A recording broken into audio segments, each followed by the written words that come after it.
तालाबंदी जब की गई तो उसके कुछ मूल उद्देश्य थे कि बीमारी के प्रसार को और उसकी गति को रोकना है, उसकी कड़ी को रोक देना है और इस समय का लाभ उठाते हुए अपनी मेडिकल तैयारियों को दुरुस्त करना है। हमारी मेडिकल तैयारी इन 21 दिनों में, 1 महीने से ज़्यादा समय में कितनी बेहतर हुई है। उन क्वारंटीन सेंटर से जो आ रही हैं खबरें वो बता रही हैं कि हम अभी भी अपनी इस व्यवस्था को शिकायत मुक्त नहीं कर पाए हैं। उसे फोटो आप तस्वीर खिंचाओ, ट्विटर पर डालो नीति के तहत ही हम उसे एक तरह से बरत रहे हैं। जब प्रेस अपना काम करना बंद कर दे तो मरीजों के पास वीडियो बनाकर वायरल कराने के अलावा दूसरा हथियार नहीं बचा है। यूपी के इटावा के सैफई मेडिकल यूनिवर्सिटी से वायरल हुआ यह वीडियो बता रहा है कि हम अभी भी कोविड-19 को मजाक समझ रहे हैं। वार्ड के बाहर कचरा जमा है, बाथरूम में गंदगी बेखौफ फैली हुई है। यही नहीं, मरीज डॉक्टरों के ना आने से लेकर भयानक लापरवाही की शिकायत भी कर रहे हैं। जांच करने गए अधिकारी ने भी माना कि मरीजों को समय से खाना नहीं मिल रहा है। सफाई कर्मी दिन में 1 बार आता है। यूपी से यह कोई पहला वीडियो नहीं है। बरेली और रायपुर से डॉक्टरों को वीडियो वायरल करना पड़ा था ताकि उनकी कोई सुन ले। रविवार को आगरा से जो वीडियो वायरल हुआ वो भयानक है। शारदा ग्रुप ऑफ इंस्टीट्यूशन के तहत रजिस्टर्ड हिंदुस्तान कॉलेज का यह वीडियो देखिए। पीपीई किट पहनकर गेट के बाहर से खाना और पानी फेंक रहा है। गेट के उस तरफ क्वारंटीन किए गए मरीज कैदियों की तरह हाथ निकालकर पानी का बोतल और भोजन का पैकेट खींच रहे हैं। देह से दूरी का पालन ध्वस्त हो गया है। मरीज एक दूसरे से धक्का मुक्की कर रहे हैं। यह वीडियो भी सही पाया गया है और ठीक करने का दावा किया गया है। एक वीडियो सस्पेंड कर दिया गया है। यूपी का वीडियो है तो इसे यूपी तक सीमित ना समझें। मरीजों ने कहां से क्वारंटीन सेंटर की हालत के वीडियो वायरल किए हैं उनका हिसाब नहीं। जिस क्वारंटीन सेंटर को बनाने और चलाने में कुछ खास नहीं लगता उसमें भी हम मुस्तैद नहीं हैं।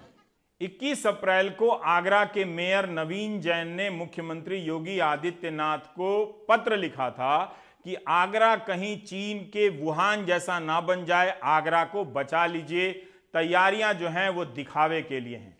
इसका मतलब कोई व्यवस्था में अलर्ट कर रहा था, लेकिन फिर भी उस वक्त आगरा को एक मॉडल के रूप में पेश किया जा रहा था। यह उस आगरा से वीडियो आया है जिसके बारे में 11 अप्रैल को स्वास्थ्य मंत्रालय ने अपने प्रेस कॉन्फ्रेंस में अच्छा खासा समय देकर बताया कि कैसे आगरा एक मॉडल बन गया है। लव अग्रवाल ने बताया था कि कैसे 9 लाख लोगों का सर्वे हुआ, स्मार्ट सिटी कंट्रोल रूम है। दिल्ली में सुनकर वाकई लगा कि आगरा में कोई मॉडल बन गया है।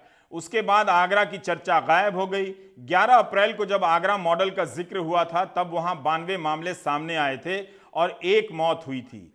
आज आगरा में संक्रमित मरीजों की संख्या 381 हो गई है और मरने वालों की 10। प्रतिशत में देखें तो आगरा में 11 अप्रैल से लेकर अब तक मरीजों की संख्या में 300% से अधिक की वृद्धि हो गई है। तो जो प्रेस कॉन्फ्रेंस में कहा जाता है वो जमीन पर जाते जाते काफी कुछ बदल जाता है। अब आते हैं वेंटिलेटर पर। आप जानते हैं कि भारत में संक्रमित मरीजों की संख्या उतनी नहीं है जितनी बताई गई थी, जितना अनुमान किया जा रहा था। शायद उतने वेंटिलेटर की भी जरूरत ना पड़े, लेकिन वेंटिलेटर का कितना इंतजाम हुआ है हम इसकी ताजा स्थिति से देख सकते हैं कि हमने तालाबंदी के दौर में अपनी मेडिकल तैयारियों को कितना दुरुस्त किया है। सुप्रीम कोर्ट ने सरकार ने जो स्टेटस रिपोर्ट दिया है उसका आंकड़ा मैं आपको बता रहा हूं। सरकार ने 52,094 वेंटिलेटर के ऑर्डर दिए हैं, जिनमें से 30 अप्रैल तक 10,500 वेंटिलेटर भारत पहुंचेंगे। 30 मई तक 18,000 वेंटिलेटर और 30 जून तक 20,000 वेंटिलेटर आ जाएंगे। 9 अप्रैल को स्वास्थ्य मंत्रालय के अधिकारी लव अग्रवाल ने कहा था कि 49,000 वेंटिलेटर के ऑर्डर दिए गए हैं। केंद्र सरकार ने राज्यों को 20,52,417 N95 मास्क दिए हैं और 2,83,910 पीपीई किट दिए हैं। यानी 30 जून तक सभी वेंटिलेटर नहीं आ सकेंगे। अच्छी बात है कि इसकी जरूरत उतनी नहीं पड़ रही है। यही नहीं, अगर हमें यह पता चलता कि कोविड-19 की लड़ाई में एम्बुलेंस के ड्राइवर से लेकर डॉक्टर तक कितने लोग शामिल हैं और उसके अनुपात में ये जो 3 लाख पीपीई किट दिए गए हैं भारत सरकार की तरफ से देश भर में, वो पर्याप्त है या नहीं। तो सुनने में यह संख्या भले बड़ी लग सकती है 3 लाख, मगर इसका हम अर्थ अन्य सवालों के बगैर सही सही नहीं समझ सकते हैं। अब आते हैं रैपिड एंटीबॉडी टेस्टिंग किट पर। आपने खूब सुना होगा कि राज्य सरकारें प्रेस कॉन्फ्रेंस में कह रही हैं कि वो रैपिड टेस्टिंग किट शुरू करने जा रही हैं। क्या हुआ उसका? जब चीन से रैपिड टेस्टिंग किट मंगाया गया तो उसमें खराबी निकल गई और रोक देना पड़ा। और अब इस एंटीबॉडी टेस्ट किट के वापस किए जाने की खबर आ रही है। इसके कारण कितना समय हाथ से निकल गया यह पता नहीं। यही नहीं, एनडीटीवी के अरविंद गुणाशेखर की रिपोर्ट ने एक और राज खोल दी है। इस राष्ट्रीय संकट की घड़ी में भी सरकार दुगने दाम में टेस्ट किट खरीद रही थी और सरकार को कोई दुगने दाम में टेस्ट किट बेच रहा था और मुनाफा कमा रहा था, जबकि उससे अच्छी क्वालिटी का किट दक्षिण कोरिया से कम दाम पर मिल रहा था। भारत ने 6,50,000 रैपिड टेस्ट किट चीन से मंगाए। मैट्रिक्स कंपनी ने चीन से आयात किया। एक किट खरीदा 245 रुपए में, उसे लेकर अपने डिस्ट्रीब्यूटर रियल मेटाबॉलिक्स को दिया और भारत सरकार को उसने 600 रुपए में बेचा। जब तमिलनाडु सरकार ने एक दूसरे डिस्ट्रीब्यूटर के जरिए ऑर्डर दिया तो इन दोनों डिस्ट्रीब्यूटर में झगड़ा हो गया, मामला कोर्ट में चला गया। एक घटिया किट दुगने दाम में बेचे जाने का खेल अदालत के सामने खुल गया।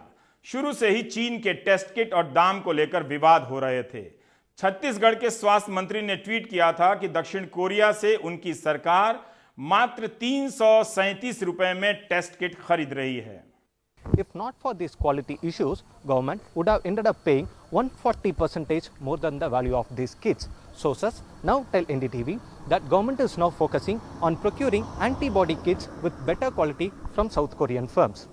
With camera person Joseph, this is Arvind Gunasekhar for NDTV. क्या ये संख्या हमें आश्वस्त करती है कि हम तालाबंदी हटा सकते हैं, उसमें ढील दे सकते हैं या उसका स्वरूप बदल सकते हैं? स्वरूप हम बदल भी रहे हैं। राज्यों के स्तर पर हमें आंकड़े तो मिलते हैं कि महाराष्ट्र पहले नंबर पर है, उसके पीछे दिल्ली और गुजरात में कंपटीशन बना हुआ है। लेकिन अगर आप कुछ बड़े शहरों का आंकड़ा देखें तो पता चलता है कि भले ही कुछ जिलों में इसकी आहट ना हो, लेकिन उन बड़े शहरों में जरा भी हम ढिलाई नहीं बरत सकते हैं। उदाहरण के तौर पर अहमदाबाद में 12 अप्रैल की शाम संक्रमित मरीजों की संख्या 283 थी, लेकिन 26 अप्रैल को 2181 हो गई। 14 दिनों में अहमदाबाद में संक्रमित मरीजों की संख्या 670% बढ़ी है। इंदौर में 13 अप्रैल को संक्रमित मरीजों की संख्या 328 थी, 27 अप्रैल को 1207 हो गई। 14 दिनों में इंदौर में संक्रमित मरीजों की संख्या में 267% की वृद्धि हो गई। 14 अप्रैल को पुणे में 325 मामले सामने आए थे। 27 अप्रैल को वहां मामलों की संख्या 1319 हो गई। 13-14 दिनों के भीतर पुणे में 300 से अधिक प्रतिशत की दर से मामले बढ़े। मुंबई में 30 दिन लगे थे पहले केस से 1000 होने में, उसके बाद 6 दिनों में 2000, फिर 4 दिनों के भीतर 3000, फिर अगले 3 दिनों के भीतर 4000 और फिर मात्र 2 दिन में 4000 से यह संख्या 5000 हो गई। पूरे भारत में जितने केस हुए हैं उसका 13.8% मुंबई में हुआ है। संख्या लगातार बदलती रहती है, जोड़ घटाव में कुछ कमी हो सकती है। तो आपने देखा कि मुंबई, अहमदाबाद, सूरत, पुणे या फिर आगरा या फिर इंदौर, इन शहरों के हिसाब से देखें जो एक तरह से आर्थिक गतिविधियों के केंद्र हैं, नहीं लगता कि हम तालाबंदी को लेकर उदासीन हो सकते हैं या ढीले हो सकते हैं। प्रधानमंत्री ने चौथी बार भारत के मुख्यमंत्रियों के साथ वीडियो कॉन्फ्रेंसिंग से बात की। मुख्यमंत्रियों ने तालाबंदी को लेकर तरह तरह के सुझाव दिए। कोई बड़ा फैसला अभी नहीं हुआ है सार्वजनिक जानकारी तक, और प्रधानमंत्री ने कहा कि सबको मिलकर एक नीति बनानी होगी और रेड जोन, ग्रीन जोन और ऑरेंज जोन में बांटकर काम करना होगा। रेड से ऑरेंज में लाना होगा, ऑरेंज से फिर ग्रीन में लाना होगा, तभी हम उस दिशा में बढ़ सकते हैं।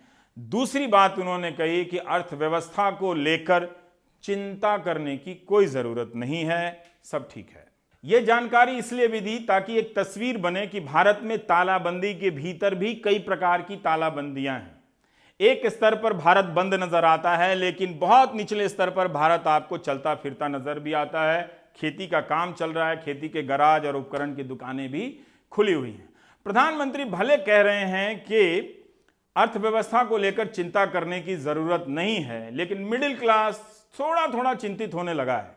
वो भले प्रदर्शन नहीं कर रहा है और ना ही अमेरिका के मिडिल क्लास की तरह चाहता है कि उसे $1200 मिले, ऐसी बात उसने कभी की भी नहीं, लेकिन फिर भी उसे फीस देने में दिक्कतें आ रही हैं, EMI देने में दिक्कतें आ रही हैं, क्योंकि नौकरियां चली गई हैं और सैलरी कम हो गई है। तो उसकी चिंताएं अब धीरे धीरे उस पर हावी होने लगी।